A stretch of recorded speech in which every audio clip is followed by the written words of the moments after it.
Assalamualaikum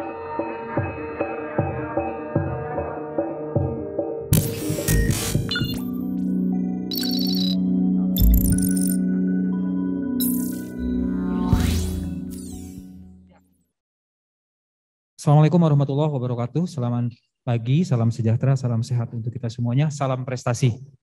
Menjadi kebanggaan bagi kita semua, tahun ini Indonesia menjadi tuan rumah Olimpiade Informatika tingkat internasional atau International Olympiad on Informatik yang ke-34. Dan untuk pertama kali juga IOI tahun ini di Indonesia diselenggarakan secara hybrid, Bapak Ibu sekalian. Dan kemungkinan ini akan menjadi yang terbesar dalam sejarah IOI, terutama pasca di masa pandemi. IOI merupakan kompetisi internasional paling bergengsi di bidang informatika untuk siswa sekolah menengah atau sederajat dan sekolah menengah atas yang pertama kali diadakan pada tahun 1989 di Pravets, Bulgaria. Indonesia sendiri sudah berpartisipasi di dalam perhelatan IOI sejak tahun 1995 pada saat penyelenggaraan IOI ke-7 di Eindhoven, Belanda. Dan setelah 2 tahun diselenggarakan secara daring karena kondisi pandemi, tahun ini IOI bisa diselenggarakan secara luring maupun daring, sehingga selain mengikuti kompetisi, para peserta dari berbagai negara dapat menikmati keindahan Indonesia, khususnya Yogyakarta. Nah, Bapak Ibu sekalian, Insan Media, terima kasih atas kehadirannya pada kesempatan pagi ini. Kita bertemu di Jumpa Wartawan bersama narasumber kita, Ibu Sekretaris Jenderal Kemdikbudristek, Ibu Insinyur Soeharti. Bu, selamat pagi Bu, sehat selalu Bu, terima kasih sudah hadir. Kemudian kita juga mengundang salah satu alumni dari IOI, Mas Brian Marshall, sekaligus juga sebagai tim IOC dari IOI tahun ini di Yogyakarta. Selamat pagi Mas Brian, sehat selalu. Kemudian Bu Sesjen dan Bapak Ibu sekalian, kami juga mengundang beberapa narasumber yang hadir secara virtual untuk bisa memperkaya informasi dan kemudian kedalaman dari informasi ini. Kita ada Bapak Ainun Najib, Mas Ainun Najib, praktisi teknologi informasi. Selamat pagi Mas, terima kasih sudah hadir. Sehat selalu Mas. Selamat pagi.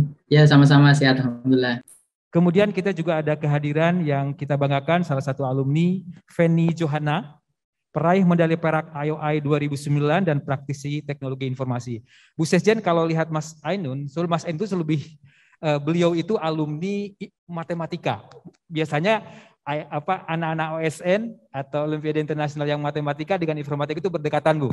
Jadi Mas Ainun, terima kasih sudah hadir mewakili juga alumni di bidang matematika. Dan rekan-rekan media yang berbahagia, baiklah kita akan mulai. Ini kita akan bawakan secara talk show, kemudian nanti Bapak Ibu sekalian, rekan-rekan tim media bisa menyampaikan pertanyaan. Ini pertama kita akan sampaikan kepada Ibu Ses. Bu Ses, boleh cerita sedikit Bu mengenai kesiapan Indonesia sebagai tuan rumah penyelenggaraan IOI tahun ini, tahun 2022. Seperti apa Bu? Silakan. Terima kasih Pak Asep. Pagi semuanya, teman-teman semua, Mas Brian, Mas Ainun Najib, dan Mbak Penny tadi yang mengikuti secara daring, dan tentunya teman-teman juga yang lain yang mengikuti secara daring. Pertama kita patut berbangga dulu bahwa tahun ini, tahun 2022 ini Indonesia dipercaya sebagai tuan rumah IOI ke-34 di Yogyakarta. Persiapannya kami sudah sebaik-baiknya menyiapkan semuanya, berkoordinasi dan berkolaborasi dengan semua via yang terkait. Alhamdulillah Gubernur Jogja Sri Sultan Hamengkubuwono X juga memberikan dukungan yang luar biasa. Seluruh jajaran yang terkait dengan IOI juga sudah diminta betul untuk membantu kami dan sudah berkoordinasi juga di lapangan untuk memastikan pelaksanaan IOI ini bisa berjalan dengan lancar dan bisa memberikan pengalaman istimewa untuk semua peserta yang mengikuti, baik itu yang mengikuti secara luring maupun mengikuti secara daring, karena keduanya juga dilakukan tadi seperti yang Pak Asep sampaikan secara hibrid. Kemudian kedua, tentu Kemdikbudristek ini tidak bisa bekerja sendiri. IOI ini adalah tanggung jawab negara. Oleh karena itu kami juga melakukan koordinasi dengan kementerian-kementerian dan lembaga-lembaga lain di Indonesia untuk membantu semua prosesnya. Seperti misalnya dari Kementerian Luar Negeri, Kementerian Hukum dan HAM, yang membantu kami terkait dengan kedatangan para peserta maupun officials dari negara-negara yang akan ikut secara luring, pengurusan visa, kepastian kelancaran kedatangan mereka ke Indonesia dan sebagainya. Kementerian yang lain seperti BUMN, kemudian juga Parekraf juga membantu kami.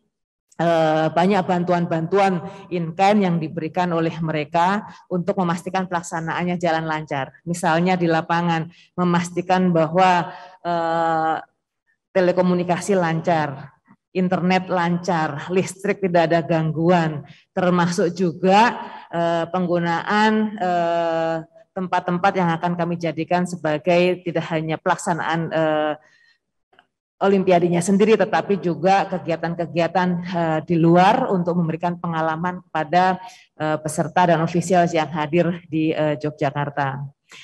Itu yang sudah dilakukan Pak Asep, dan saya harapkan dari teman-teman media juga bisa menggaungkan IOI ke-34 ini melalui media masing-masing, jejaringnya masing-masing, supaya gaungnya menjadi semakin kuat. Kami berupaya supaya event ini bisa ditangkap secara lebih baik lagi, sehingga kami juga melibatkan seperti misalnya bandara, kita berikan berbagai leaflet, big screen juga disediakan di masing-masing bandara, baik itu Jakarta maupun Jogja, supaya orang-orang juga semakin tahu bahwa ada event besar di Indonesia, ada event besar di Yogyakarta yang perlu dukungan dari semua pihak. Terima kasih, Pak. Ya, Bu Sekjen senang sekali mendengar penjelasan Ibu, Bapak Ibu sekalian. Mungkin barangkali sudah 85-90% ya Bu Sekjen persiapan kita, mudah-mudahan berjalan lancar. Ini adalah event besar yang merupakan pertaruhan dari citra kita juga ya Bu, di pendidikan Betul secara sekali. khusus dan kemudian Indonesia secara umum. Nah Bu, melihat perhelatan ini juga sangat penting. Menurut Ibu kira-kira apa Bu manfaat yang dapat dirasakan oleh Indonesia umumnya dan kemudian dunia pendidikan khususnya dengan kita menjadi tuan rumah IOI tahun 2022 Bu? Paling tidak ada dua manfaat besar yang bisa kita terima bagi Indonesia sebagai tuan rumah. Pertama, terkait dengan teknologi informasi itu sendiri. Jadi kita ingin menemukan talenta-talenta lebih banyak. Dan dengan pelaksanaan di Indonesia, kita harapkan anak-anak Indonesia, siswa-siswa Indonesia lebih banyak yang terinspirasi untuk masuk ke dunia itu, termasuk lebih banyak siswa-siswa yang akhirnya menjadi talenta-talenta nasional yang bisa kita gunakan untuk pengembangan teknologi informasi kita ke depan. Pak Presiden juga sudah menyampaikan berapa Mas Brian, 1 juta talenta digital yang ingin diciptakan di Indonesia dalam waktu yang tidak terlalu lama. Dan ini siapa mereka? Ya anak-anak kita yang sekarang ada di sekolah. Nah karena jumlahnya juga besar dan dalam waktu singkat, ya mau tidak mau berarti anak-anak SMP, anak-anak SMA ini yang menjadi potensi yang harus kita kembangkan dari sekarang. Mudah-mudahan dengan di Indonesia berarti kan nanti bantuan teman-teman semuanya juga media untuk menggaungkan anak-anak kita di seluruh Indonesia bisa tahu ada apa sih, apa yang terjadi, seperti apa sih pelaksanaannya. Mereka akan terinspirasi untuk belajar lebih lanjut, kemudian siapa tahu di Olimpiade ke depan berikutnya mereka juga bisa menjadi partisipan dari Indonesia. Kemudian dari yang non pendidikan, utamanya dari konteks pariwisata. Kita memilih Yogyakarta itu juga dengan pemikiran matang. Kita ingin Yogyakarta juga bisa menjadi bagian yang bisa digaungkan ke dunia, dipromosikan ke seluruh peserta. 90 negara akan terlibat, itu bukan jumlah yang sedikit. Mereka akan mendapatkan pengalaman di Yogyakarta dan akan kembali ke negara masing-masing dengan cerita-cerita indah tentang Indonesia, cerita-cerita indah tentang Yogyakarta, tentang apa yang mereka lihat, apa yang mereka rasakan selama mengikuti kegiatan ini.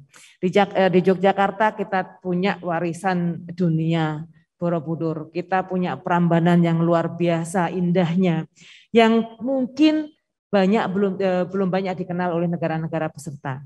Dan dengan mereka kita libatkan di sini, datang ke Jogja tidak hanya datang mengikuti kegiatan di lokasi lomba, mereka juga kita bawa, baik itu ke Borobudur, ke Prambanan, ke tempat-tempat lain, misalnya museum Ulen Sentanu dan sebagainya. Ini memberikan kesempatan buat mereka betul-betul merasakan betapa luar biasanya apa yang kita miliki. Dan mudah-mudahan dengan begitu kita juga bisa ikut berkontribusi, menghadirkan wisatawan-wisatawan asing ke Indonesia yang ingin tahu lebih banyak tentang Indonesia. Dan promosi yang paling jitu itu adalah dari mulut ke mulut, karena yang menceritakan adalah yang mengalaminya sendiri. Jadi mudah-mudahan kontribusi kita terhadap peningkatan pengembangan pariwisata di Indonesia menjadi baik. Ke Jogja, tentu mereka juga tidak hanya ke Jogja, berikutnya mereka akan mengenal Indonesia secara lebih banyak lagi. Pasti nantinya akan lebih banyak yang ingin hadir ke tempat-tempat lainnya. Bapak Ibu semuanya, kita punya 17.000 pulau. Saya sering guyon begini, kalau orang satu hari satu pulau yang didatangi, masih butuh 45 tahun untuk menyelesaikan 17.000 pulau tersebut. Jadi banyak sekali potensi Indonesia yang perlu dipromosikan, dan ini sebagai salah satu saja dari upaya kita untuk membantu pemerintah mengembangkan bidang pariwisata. Tentu tanpa mengurangi manfaat terkait dengan pengembangan talenta di bidang teknologi itu sendiri. Makasih Pak. Terima kasih Bu Sesjen. Jadi Bapak Ibu sekalian, dengan IOI nampaknya kita memiliki diharapkan akan memperoleh dua manfaat ya Bu, di bidang pendidikan itu sendiri untuk meningkat bagian dari upaya untuk peningkatan kualitas pendidikan dan upaya untuk bisa mengidentifikasi talenta digital khususnya. Kemudian yang tidak kalah pentingnya juga sekaligus adalah sebagai bagian dari diplomasi budaya dalam rangka pemulihan ekonomi melalui industri pariwisata. Terima kasih Bu Sesjen. Oke, sekarang kita beralih ke Mas Brian nih, Mas. Kita akan bertanya lebih teknis nih, Mas Brian. Kira-kira bisa nggak diceritakan kiprah Ikatan Alumni Toki nih di dalam, tadi Bu Sesjen sudah sampaikan bahwa ini juga melibatkan semua pihak, bahkan untuk menyelenggarakan ini, Kemdikbudristek juga bekerja sama dengan Ikatan Alumni Informatika atau Tim Olimpiade Komputer Indonesia. Bagaimana nih Mas, hingga saat ini bagaimana peran Toki khususnya di pengembangan talenta komputer dan kemudian juga di penyelenggaraan AWI itu sendiri. Berapa medali yang telah berhasil diraih selama partisipasi Indonesia di IOI? Silakan Mas Brian. Baik, terima kasih Pak Asep. Pertama, saya ingin mengucapkan rasa syukur dan bangga pada kesempatan kali ini bisa berkontribusi balik dan berkolaborasi dengan rekan-rekan di Kemdikbudristek. Saya pribadi alumni, jadi hasil tempaan dari rekan-rekan di Kemdikbudristek baru sebentar, kurang lebih 15 tahun yang lalu saya jadi peserta di IOI 2007 pada saat waktu itu. Dan bicara tentang ikatan alumni, jadi alumni Tim Olimpiade Komputer Indonesia ini adalah teman-teman yang pada saat sekolah pernah mengikuti proses olimpiade minimal hingga pelatihan nasional. Dan untuk bidang komputer ini sendiri sudah terjadi dari tahun 95 hingga terakhir kemarin tahun lalu 2021. Selama 26 kali partisipasi Indonesia di IOI, kita sudah pernah mengirimkan 75 peserta di jenjang internasional, di mana perolehannya sudah pernah kita dapatkan 5 medali emas, 28 medali perak, 40 medali perunggu, dan ratusan alumni yang pernah mengikuti pelatnas. Nah, ratusan alumni ini yang termasuk diri saya, dan di sini ada Mas Renhat juga, Ketua Ikatan Alumni Toki saat ini. Kami memang berkumpul kembali, kemudian kami melakukan berbagai gerakan untuk bisa berkontribusi balik. Banyak dari antara kami yang bisa dibilang mungkin tanpa mendramatisir ya, tapi hidupnya berubah karena pengalaman yang dialami melalui Olimpiade. Termasuk diri saya sendiri, bagaimana saya kemudian bisa mendapatkan studi, mendapatkan karir dan seterusnya. Sehingga kami melihat bahwa ini sesuatu yang mudah-mudahan bisa kami sebarluaskan lebih luas lagi. Oleh karena itu kami berperan aktif membantu di Pelatnas, lalu pada tahun ini menyelenggarakan IOI bersama dengan Kemendikbudristek dan juga beberapa gerakan lainnya yang kami lakukan. Khusus mengenai IOI ini, kami melihat bahwa ini ada dua peran. Satu, peran keluar, di mana ini menjadi bukti atau salah satu hal tambahan di mana kita Indonesia menampilkan diri sebagai pemimpin di kancah global. Kan cita-cita kita bersama 2045 Indonesia menjadi negara maju. Salah satunya kita mau berperan aktif makin menjadi pemimpin di kancah global, dan dengan kita mengadakan IOI ini ya secara tidak langsung kita membuktikan bahwa kita mampu menyelenggarakan IOI ini tadi melibatkan 90 negara, dan kemudian prestasinya mudah-mudahan juga nanti kita dapat sebaik mungkin. Di sisi lain, selain di kancah global, di lokal, di domestik, kita harapkan seperti yang tadi Bu Sekjen sampaikan, IOI ini menjadi mercusuar, memang gitu ya, karena kan pesertanya ini best of the best-nya, tapi gaungnya ini mudah-mudahan menjadi inspirasi, menjadi semangat buat semua peserta didik. Sehingga harapan kita memiliki 1 juta talenta digital tersebut bisa dengan lebih baik, lebih cepat tercapai. Bagian terakhir khusus mengenai penyelenggaraan tahun ini, apa yang tadi sudah sempat disampaikan Pak Asep, betul bahwa tahun ini kali pertama, ini sejarah hybrid model, menjawab tantangan new normal. Jadi ada dari total 89 tim, dari 90 negara tersebut, ada 72 tim yang akan berpartisipasi secara luring di Yogyakarta, lalu 17 yang berpartisipasi secara daring. Itu kemudian akan melibatkan lebih dari 500 tamu atau wisatawan mancanegara yang datang tadi ke Yogyakarta menikmati indahnya Indonesia. Lalu secara khusus diantaranya ada lebih dari 350 peserta. Di dalamnya 8 adalah peserta kita yang sekali lagi mudah-mudahan akan mendapatkan prestasi yang maksimal juga. Sampai situ dulu Pak Asep. Ya, saya tadi menyebutkan 90 negara, saya lupa 2 negara menjadi 1 tim, jadi 89 tim, tapi semuanya dari 90 negara. Ya, terima kasih Bu Sekjen. Betul. Jadi Bapak Ibu sekalian, tadi sampaikan oleh Mas Brian sebagai host organizing committee. Jadi sebagaimana tadi disampaikan oleh Bu Sekjen, betul-betul kita membangun ekosistem nih Bapak Ibu sekalian untuk juga kita perankan, konsolidasikan para alumni untuk bisa mengkondisikan ini lebih baik. Barangkali itu juga mungkin upaya kita bersama Bu Sekjen ya untuk bisa memastikan bahwa ini bisa dikomunikasikan lebih efektif dengan masyarakat dan komunitas dari industri teknologi informasi itu sendiri. Dan peran alumni ini juga tidak berhenti di urusan IOI. Kemendikbudristek kan punya program nanti, praktisi mengajarin teman-teman alumni yang sudah luar biasa di bidangnya, expert di bidangnya ini juga bisa kita undang ya Bu. Kebijakan kita lebih lanjut supaya nanti talenta digital kita menjadi semakin mudah untuk dicapai 1 juta itu Mas. Iya, terima kasih Bu Sekjen. Ya, terima kasih. Mas Brian, kalau kita tadi lihat bahwa ini adalah jawaban atas tantangan new normal dari penyelenggaraan yang hybrid yang belum pernah dilakukan sepanjang 33 kali IOI diselenggarakan, bahkan tahun lalu di Singapura kalau tidak salah kan juga online ya. Belum berani untuk membuka secara hybrid. Nah, bagaimana Mas dilihat dari, ada nggak sisi-sisi panitia siapkan yang berbeda lah dari penyelenggaraan IOI di tahun-tahun sebelumnya? Mengapa juga memilih Yogyakarta sebagai pelaksanaan? Tadi Bu Sekjen juga sampaikan dari sisi penyelenggaraan seperti apa Mas? Ada nggak kekhasan yang tahun ini mungkin tidak ada di IOI sebelumnya?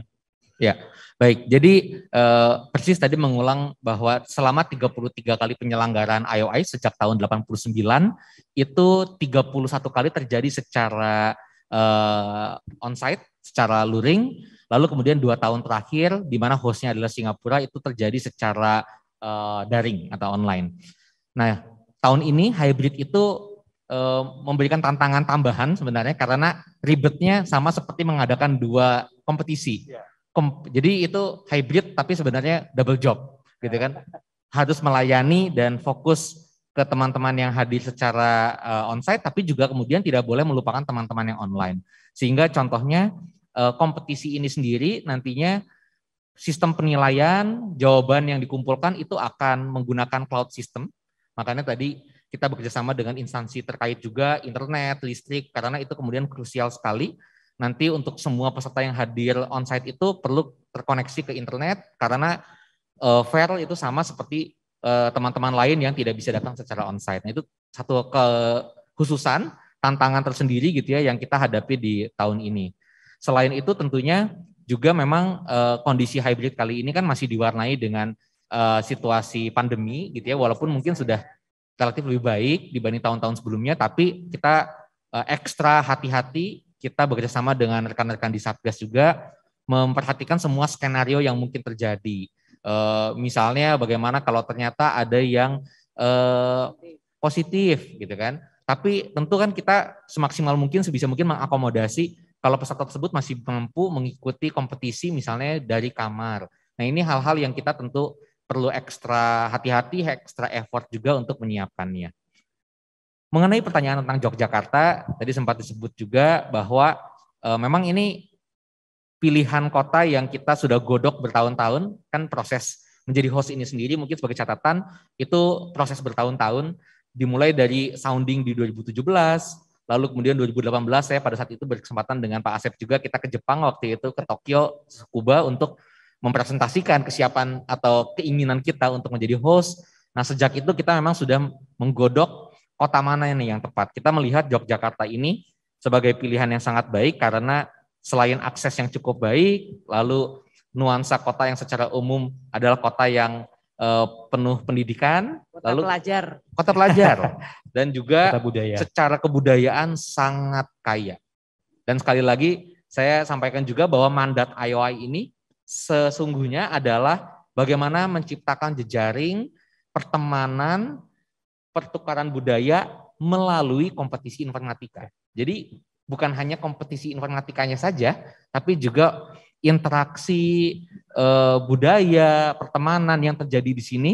Bayangkan bahwa 300 lebih peserta yang tahun ini nanti berkompetisi, beberapa tahun kemudian ini adalah pemimpin-pemimpin era digital ke depan. Gitu kan. Nah ini yang kita ingin ada kesan yang terjadi dari Yogyakarta di bulan Agustus 2022 ini. People diplomasi ya.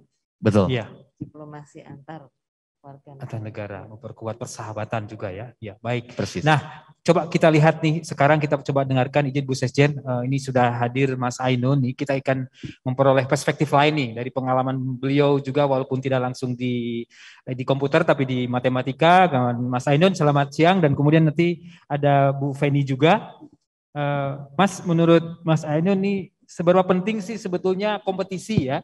Ini kan kita punya banyak kompetisi nih Mas, ketika digabungkan ada di Pusat Prestasi Nasional, Bu Sekjen izin itu ada 60 kegiatan kompetisi nasional dan internasional. Ini menurut pengalaman dan pengamatan dari Mas Ainun terlebih dahulu nih sebelum ke Mbak Feni sebagai salah satu alumni, bagaimana sih pentingnya kompetisi bagi pengembangan kompetensi dan kapasitas seseorang? Mas, silakan Mas. Terima kasih. Assalamualaikum warahmatullahi wabarakatuh. Alhamdulillahirrabbilalamin. Assalatu wassalamu ala asyrafil anbiya'i wal mursalin Sayyidina wa maulana Muhammadin wa ala alihi wa sahbihi ajma'in amma ba'du. Terima kasih Pak Asep, terima kasih banget untuk Bu Sekjen dan Mas Brian, teman lama. Jadi meskipun saya ini alumni TOMI, saya sangat bangga sekali diperkenankan untuk hadir di acaranya Toki IOI. Alhamdulillah 2002, 20 tahun yang lalu, persis 2 dekade yang lalu, sudah tua saya berkesempatan mewakili Indonesia di Olimpiade Matematika IMO, International Mathematical Olympiad. Jadi temannya IOI. Terus kenapa saya kok nyasar ke sana bukan ke IOI ya? Mungkin karena saya dulu wong desa nggak kenal komputer. Jadi tahunya matematika. Dan memang dekat, matematika dan IOI itu dekat banget. Saking dekatnya sampai sering anak-anak jenius itu kadang-kadang bisa juara di dua-duanya gitu. Sering terjadi itu. Dapat medali di IMO dan IOI. Saking miripnya. Nah, kompetisi. Kenapa kompetisi itu penting? Saya rasa pertama-tama dalam konteks dunia itu kompetisi dan kolaborasi dua-duanya ini kunci yang generasi muda perlu kuasai. Nah, tapi spesifik kompetisi, kenapa kompetisi itu penting? Itu nomor satu menurut saya itu sebagai inspirasi. Sebagai inspirasi, seperti Bu Sekjen tadi juga sampaikan, ini semoga menjadi inspirasi. Karena ketika kita ada kompetisi, terus sampai kemudian di tingkat internasional dunia itu kelihatan level teratas manusia itu seperti apa sih? Kompetisi sepak bola misalnya, level teratas ada Muhammad Salah, ada Ronaldo, ada Messi. Kita tahu, oh ternyata sepak bola itu bisa begitu ya, sampai di level itu ya. Terus itu memberikan inspirasi, motivasi untuk generasi muda untuk belajar di sana. Sama seperti itu juga dalam konteks Olimpiade Informatika. Kita jadi tahu bahwa ternyata problem yang sangat kompleks itu ternyata bisa dipecahkan oleh anak usia SMA, SMP, bahkan tidak jarang juga anak usia SD itu bisa memecahkan masalah-masalah Olimpiade yang terkesan kompleks. Yang sebetulnya itu adalah seperti langkah awal untuk masuk memecahkan masalah yang lebih rumit lagi seperti implementasi artificial intelligence dan berbagai teknologi yang sedang advance saat ini. Nah, inspirasi itu nomor satu, dan itu mudah-mudahan adanya IOI di Indonesia sebagai mercusuar ini menginspirasi anak-anak muda bahkan sejak dini usia SD sekalipun bahwa bisa loh kita ke arah sana, kita belajar sehebat itu. Seperti Pak Habibie dulu menjadi inspirasi anak-anak muda seperti saya waktu saya kecil. Pak Habibie itu adalah mercusuar saya, inspirasi saya. Nah sekarang mudah-mudahan teman-teman Toki, alumni Toki dan adanya IOI di Jogja ini menjadi inspirasi generasi muda Indonesia menjadi talenta digital itu, mempelajari computational thinking, mempelajari algoritma. Saya juga melakukannya untuk anak saya, meskipun usia SD, alhamdulillah sempat viral kemarin CV-nya karena dia suka sekali dunia informatika dan sudah berusaha ke arah ini. Iya, terima kasih Bapak Ibu sekalian. Mas Ainun ini adalah kita kenal sebagai penggagas situs kawalpemilu.org ya Mas. Kemudian sebagai praktisi IT sekarang ditinggal di Singapura, tetapi mudah-mudahan tidak lupa untuk kembali ke Indonesia, gitu ya Mas.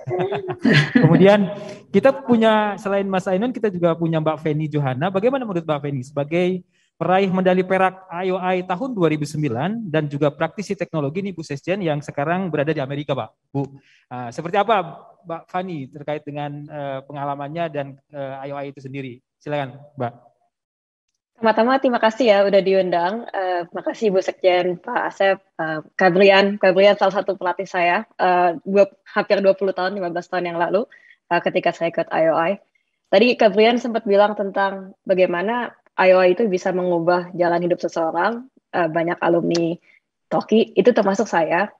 Menurut saya pergi ke International Olympiad Informatics, bisa menjadi medalis di sana, itu bisa mengubah jalur hidup saya. Jadi kompetisi itu sangat penting dalam beberapa hal. Yang pertama, menurut saya itu sangat berguna untuk membangun kedisiplinan, cara berpikir cepat, dan mental yang kuat buat menghadapi tekanan. Dan itu hal-hal yang sangat penting banget ketika kemudian di sekolah, kemudian juga di kehidupan nyata juga. Kompetisi seperti IOI juga menurut saya membentuk kepercayaan diri banget. Dan buat saya sendiri itu pertama kalinya saya bersaing secara internasional. Dan seperti yang tadi Mas Ainun bilang, bisa melihat apa sih yang terbaik, the best of the best in the world. Dan ternyata saya dan juga orang-orang Indonesia yang lain, teman-teman Indonesia yang lain juga tidak jauh dari sana. Kita bisa bersaing di internasional. Dan ini menurut saya sesuatu yang tidak cuma inspirasional, tapi juga membangun kepercayaan diri bahwa sesudah sekolah, ketika kita sudah bekerja di dunia nyata, kita juga bisa bersaing secara internasional. Dan sekarang saya bekerja di Amerika Serikat bersama banyak teman-teman yang dulu saya ketemu di IOI. Jadi apa yang tadi Mas Brian bilang tentang bagaimana persahabatan itu bisa terbentuk di kompetisi-kompetisi seperti IOI itu sangat betul, karena sampai sekarang saya juga masih sering berkomunikasi dan ngobrol sama teman-teman alumni dari Toki atau International Olympiad Informatics. IOI secara khusus tentunya membangun juga skill set yang aplikatif banget di masa yang sekarang. Pemrograman, problem solving, ini adalah hal-hal yang sangat dekat sekali dengan masalah-masalah yang bisa memberikan solusi untuk kehidupan sehari-hari juga. Network-nya juga sangat luar biasa, seperti yang tadi saya bilang, sahabat-sahabat yang tadi saya ketemu sangat berguna sekali ketika di dunia nyata, ketika kita menjadi profesional juga. Ya. Begitu aja Mas. Mungkin sedikit boleh cerita nggak pengalaman tahun 2009 tuh ikut IOI? Mungkin bisa sedikit cerita seperti apa? Ada nggak pengalaman yang unik waktu itu? Kan belum terbayang tuh ada COVID seperti sekarang, kemudian gitu kan? Gimana Mbak Feni? Ya, waktu itu saya tahun 2009 di Bulgaria. Saya pergi bersama 3 teman yang lain. Dan sejujurnya yang saya ingat sampai sekarang adalah perasaannya sih, Pak Asep. Jadi waktu saya ingat sekali kayak rasanya nervous, kemudian excited, tapi dan juga kemudian jadi bangga dan lega ketika mendapat medali. Karena kalau kita kalau saya ingat waktu itu, waktu perlombaan, kita sudah melalui perjalanan yang jauh sekali, kayak setahun 2 tahun Olimpiade Nasional, kemudian pelatihan nasional, seleksi nasional, dan itu banyak steps-nya ketika akhirnya kita mencapai Olimpiade Internasional, dan itu dalam waktu 10 jam, 2 kali 5 jam, kita harus menyelesaikan 8 soal waktu itu, dan semuanya kerja keras itu culminating di saat International Olympic Informatics, dan itu sesuatu yang perasaannya dan tekanannya adalah sesuatu yang pengalaman yang bagus banget untuk dirasakan. Waktu itu kita juga ada pergi jalan-jalan juga di Bulgaria, seperti yang tadi di-plan oleh penyelenggara di Yogyakarta, dan itu saya juga ingat sekali karena banyak ngobrol dan bersenang-senang sama teman-teman dari seluruh dunia, dan ketemu beberapa pemrogram cewek juga yang waktu itu cukup jarang, dan senang banget bisa berkenalan dengan teman-teman dari luar negeri seperti itu, dan sampai sekarang saya bahkan kerja sama salah satu dari teman yang waktu saya ketemu di sana. Jadi persahabatan itu terus berlanjut. Ya, terima kasih Mbak Feni, sukses selalu ya. Mungkin nanti bisa ke Yogyakarta sebentar untuk melihat IOI di Jakarta. Mudah-mudahan. Pak, ya Mas Ainun, satu lagi pertanyaan nih, barangkali izin Bu Sekjen. Menurut Mas Ainun nih untuk pesan-pesan nih ke para generasi muda nih, peluang-peluang apa saja yang sebenarnya dapat dimanfaatkan untuk menjadi unggul di dunia internasional, khususnya di bidang informatika. Mas Ainun, silakan. Ya, jadi peluang-peluangnya sekarang sangat-sangat terbuka luas dan banyak sekali, semuanya tersedia bahkan aksesibel secara online. Saya mau highlight fundamental pattern atau principle. Kalau ada satu hal yang mau saya sampaikan di press conference ini adalah ini, yaitu perkembangan teknologi yang kita lihat selama beberapa dasawarsa terakhir, beberapa dekade terakhir. Itu macam-macam dan banyak dan cepat sekali. Tapi semua ada satu pattern yang sama, ada satu pola yang sama, yaitu kemampuan mesin komputer melakukan komputasi dan kalkulasi itu sudah sangat tinggi sekali, sudah sangat cepat sekali. Bahkan di titik di mana HP kita yang kita pegang di tangan itu sudah ribuan, bahkan mungkin jutaan kali lipat lebih powerful dibandingkan komputer jangkrik zaman saya SMP dulu.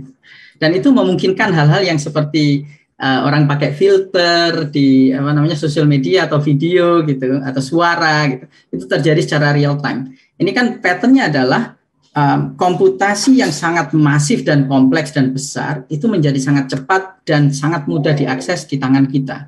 Berarti apa? Pattern kedepannya adalah, dan disinilah letak peluang-peluang tadi ya.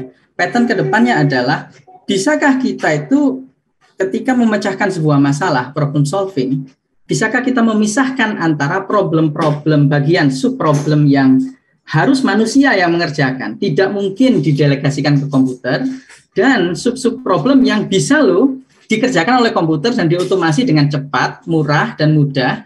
Nah, itu langkah pertama sebetulnya di problem solving. Apa contohnya misalnya yang manusia yang tidak mungkin digantikan oleh komputer?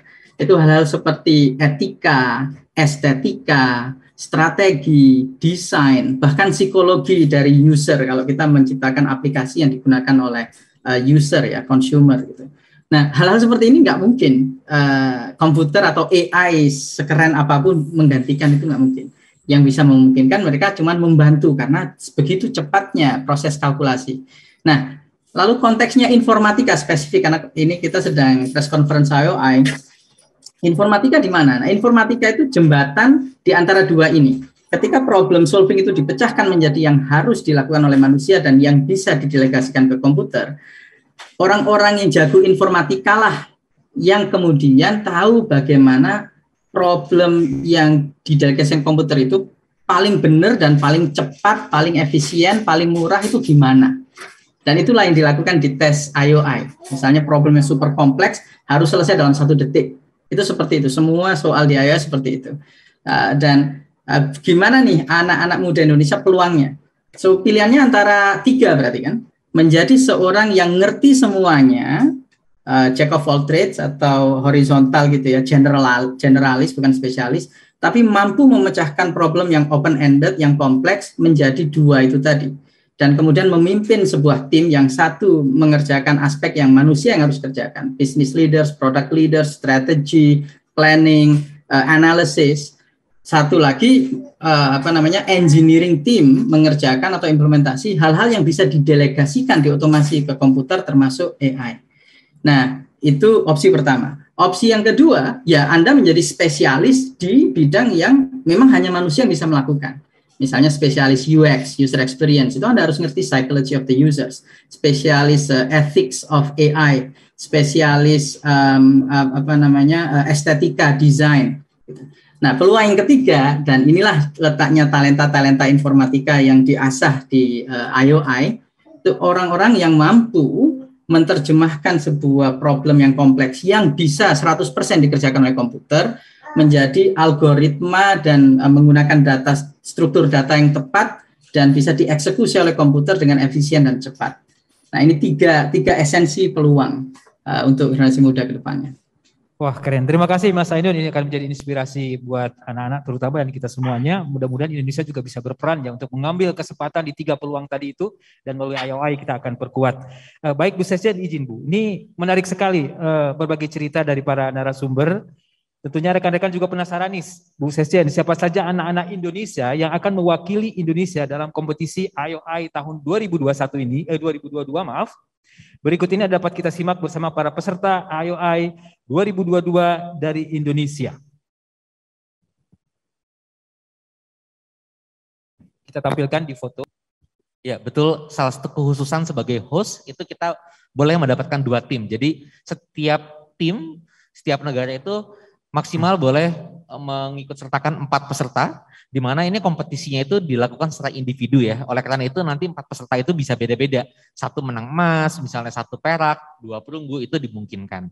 Khusus setiap tahunnya itu adalah untuk host boleh mengirimkan 2 tim. Jadi untuk tahun ini Indonesia memiliki 2 tim, memiliki 8 peluang medali.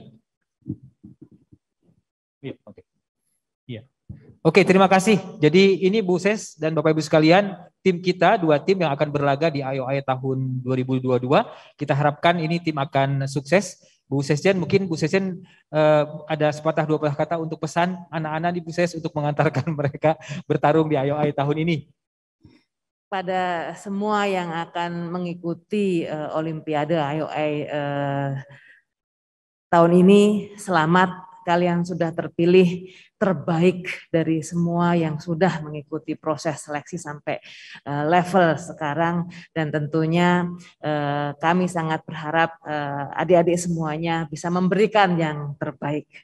Apapun hasilnya nanti kalian adalah sudah menang buat kami, dan pasti banyak hal pengalaman yang bisa diperoleh selama mengikuti lomba nanti. Takut pasti ada, grogi pasti ada, dan itu hal yang sangat biasa. Pastikan do your best untuk Anda juga, untuk negara juga. Terima kasih. Terima kasih Bu Ses. Jadi adik-adik sekalian, siap bertempur dan pantang menyerah. Mudah-mudahan kita sukses sebagai penyelenggara dan sukses prestasi ya Bu. Oke, kita buka sesi tanya jawab nih. Rekan-rekan sekalian dari tim media, izin Bu Sesjen, kita buka sesi tanya jawab. Mungkin kita akan buka sesi 3 penanya dulu barangkali. Dari media mana silahkan sebutkan dan namanya siapa. Nanti kita akan berbagi, di sini ada Ibu Ses sama Mas Brian untuk disampaikan, atau mungkin ada di sini masih on Pak Mas Ainun dan Bu Vena. Silakan Bu.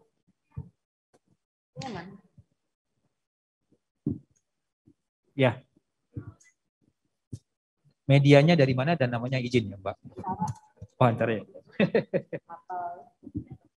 Tes. Ya, selamat pagi. Assalamualaikum warahmatullahi wabarakatuh. Pertanyaan saya untuk Bu Sesjen sama Pak Brian.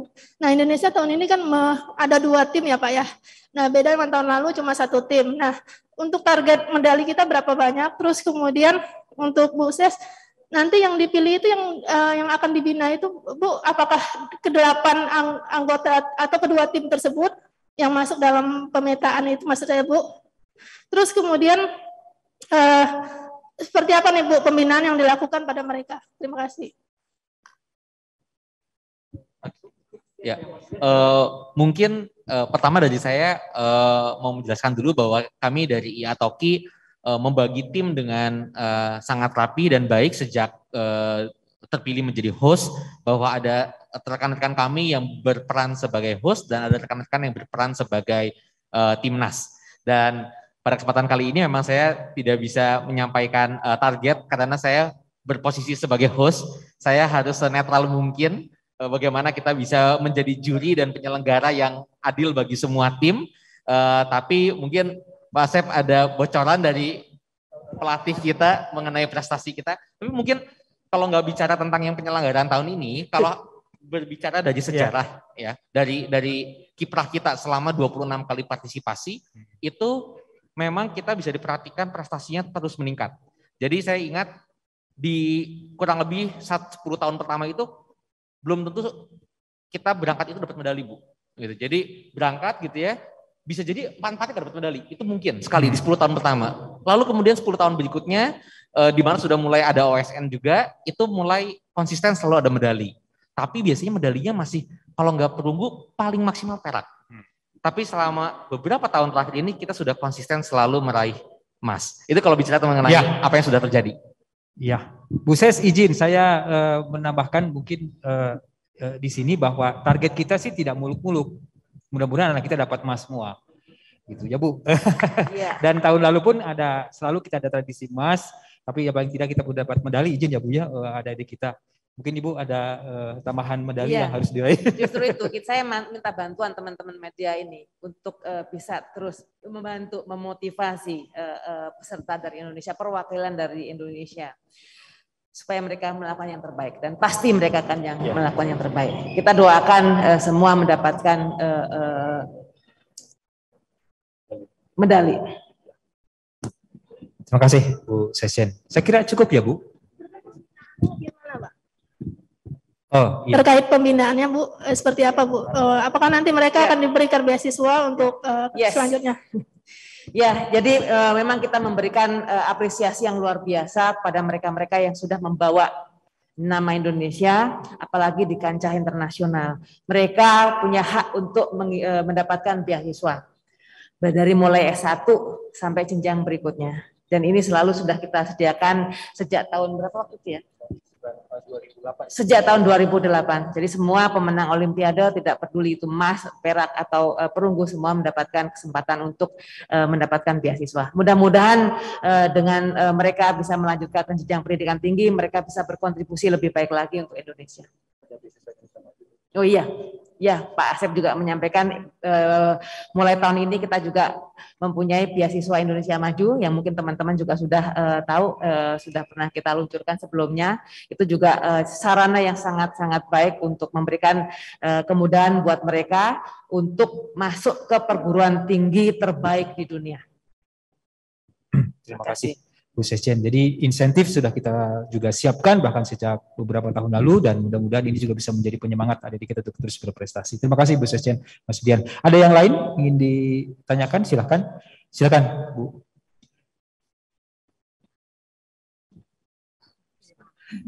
Terima kasih. Saya Triwaryani dari Suara Karya. Ibu, tadi disebutkan bahwa ada 2 negara menjadi satu tim ya. Itu boleh tahu negaranya mana aja. Terus nanti perankingannya apa per tim atau per negara gitu? Kan itu 2 negara. Makasih. Mungkin Mas Brian di sini. Ya, kalau listnya negara nanti kita bisa berikan. Kalau yang terkait dengan pertanyaan berikutnya Mas Brian. Baik. Jadi pertama adalah bahwa ini memang IOI memiliki anggota aktif sebanyak 90 negara saat ini.